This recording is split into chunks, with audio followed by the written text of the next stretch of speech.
Hello again.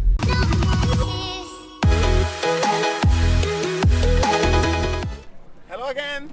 Welcome everybody to my current new video, which is going to be a 3-month update plus the 5 things I love and hate about this car. Right, let's start off with number 1. The first thing that I hate about this car, well, to be honest, I don't hate it, I just think it needs area to be improved, is the sound.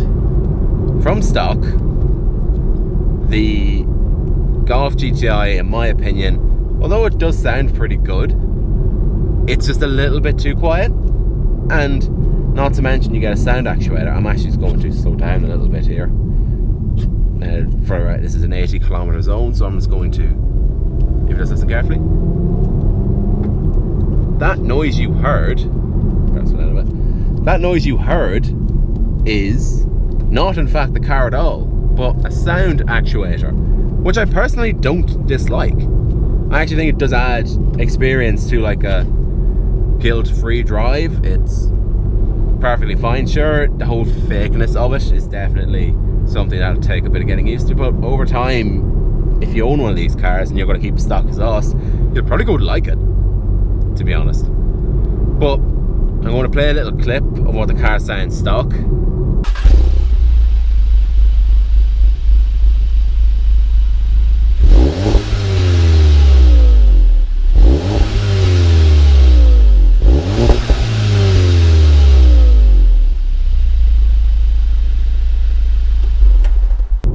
You might think that sounds quite good, but I personally don't hear any of it from inside the car. The sound actuator plus the well-refined interior, which I'll get onto later, you don't hear any of it. You might hear it when you're driving through a tunnel or something, but that's it. The next thing that I love about this car, and that is the looks. The 7.5 Golf GTI is a good-looking car. It's just definitely a car that has aged very well. The Mark 7, for instance, has aged very well. Golfs in general, all of them in fact, I think we can all agree they're all attractive cars, even the weak ones. Just the way the 7.5 became a little bit more aggressive looking, it had the refreshed headlights and taillights and the redesigned front bumper, they all just work so well. I think this is a better looking car than a Golf R, and even when you modify them, they still look pretty decent.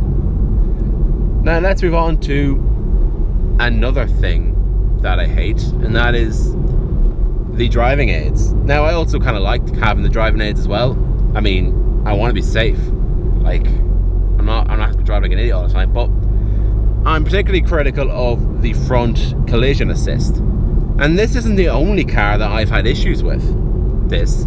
And were times that if the car notices anything further down the road that it doesn't like, in fairness, it could be another vehicle, a pedestrian, an animal, or it could be a rock, the car will brake suddenly and you could end up bruising your shoulder like I did. I was driving the Ring of Kerry a few weeks ago and I had myself and 3 other passengers, and we were on this random stretch road, and then the car decided it didn't like something, so it just braked. Frightened the life out of all of us, and I've still got a sore shoulder from it. Now, in fairness, better safe than sorry, I suppose, but you want to be careful, there's people behind you in case they don't rear-end you or do something insane. Right, moving on to another thing that I love, and that is the interior. The interior looks fantastic. It's a fantastic looking interior, you can all agree. It's got some sportiness to it. Obviously there's the golf ball gear stick, and you've also got the seats, which are probably my personal favorite things. They are very comfortable and they're very stylish, while also being very protective and sporty. Like, they're not too sporty to the point that they're uncomfortable on longer journeys. They look like a normal golf seat, but they're actually not when you sit in them. Like, they're a lot better bolstered, and they got the perfect blend of comfort, support, and sportiness. This is one of the best built interiors, and like, it's plentifully practical. In fact, for the 5 seats that are in this car, I have 6 cup holders. Let's move on to the next thing that I don't like. This car attracts attention that is sometimes unwanted. The kind of unwanted attention is you could just be cruising down a road, minding your own business, and some young fella in a lowered down, done up, ruined BMW 316D will want to race you. Now, you could humble them quite easily. Although, I'm a mature, civilized driver, I just don't do that. And so often not, I'd rather let them pass me out, violating all sorts of road laws and letting them get caught by the police instead of me. Now, there is a flip side to this, which is that enthusiasts who like your car will approach you. Hence why I do videos. Now let's move on to another thing that I love, and that is the daily driver-ness of it. The Golf GTI, at the end of the day, is a Golf. So I'm very pleased to report that this car hasn't lost any of the Golfness. I am quite impressed that you can still put things in the boot of this car, you can still fit 4 or 5 people comfortably in the back, it's still very comfortable on long journeys, and it's actually decent on fuel. Between 650 to 700 kilometers is kind of what I'm usually getting. Although I wish it was a little bit more, I can't say I complain too much. Moving on to point number 4 of what I dislike about this car. And it is the diamond cut wheels. And don't get me wrong, Milton Keynes alloy wheels look really good. Milton Keynes, sorry. Diamond cut wheels are a nightmare to keep. I have discovered this the hard way.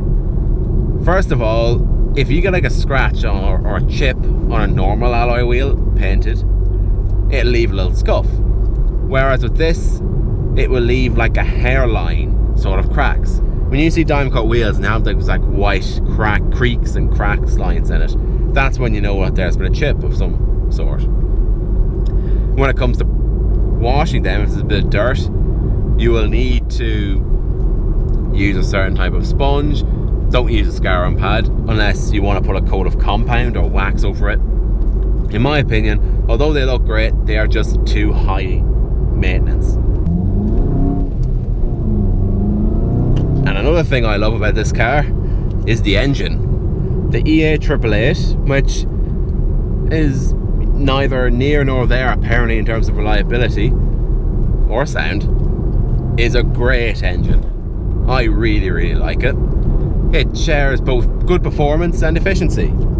Stage 1 tune in these cars, you're at 300 brake. Upgrade your exhaust or your downpipe, you gain another 20 horsepower. And all of that, you can still do 40 mpg. Okay, maybe not 40 mpg when you've tuned the nuts off the car, but it's such a good all-round engine. Never mind, with the exception of sound and a plastic oil pan and some other plastic bits that I would like to think that would be better if they were metal, the EA888 is a solid engine. And now, let's move on to kind of a rather contradictory point. And this is the 5th thing that could be seen as a negative. Is this car, lovely Volvo, is this car a little too serious? Yes, it handles very well, and yes, it's got plenty of power, but in doing all the very serious things very well and being quite a well-refined and perfected machine, in fact they've had 7.5 generations to this point to perfect it, is this car a little bit too serious? Now, from what I've heard, it probably doesn't have a gear change as good as a Civic Type R. It probably doesn't handle or go as well as a Hyundai i30N. It definitely doesn't sound as good as an i30N. But so with all those sort of cars, they've definitely got a lot more personality, a lot more bite and shout about them. Whereas the GTI is definitely a bit more sensible. And now, do I hate the GTI for that? Not really, no. It's just one of those things that does appear at the back of my mind. Now, that being said, with all that hardcore, raucous behaviour, you're going to have negatives. You're going to have an uncomfortable ride. You're going to have questionable styling. You're going to have definitely some unwanted attention, being attracted to you by not only other drivers in lowered, ruined boy racer Audis and BMWs and Ricky Boras, but also the police. It really is a one-size-fits-all, in that it can do the fun sporty carness, it can scratch those itches when you want a car with proper handling and, you know, good performance and a lovely manual gearbox, while also still being a sensible daily.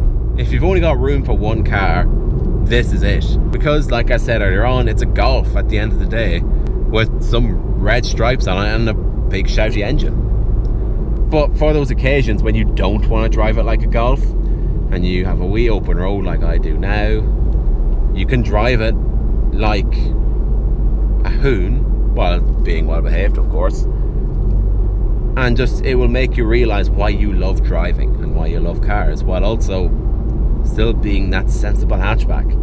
Now, that being said, thank you guys all so much for watching. Hopefully this wasn't as negative as one of my other videos. And thanks again. Remember to like, share, subscribe, share it with friends. If you bought a GTI because of this video, I really appreciate that. Thank you. And thank you all, and I hope to see you guys very soon.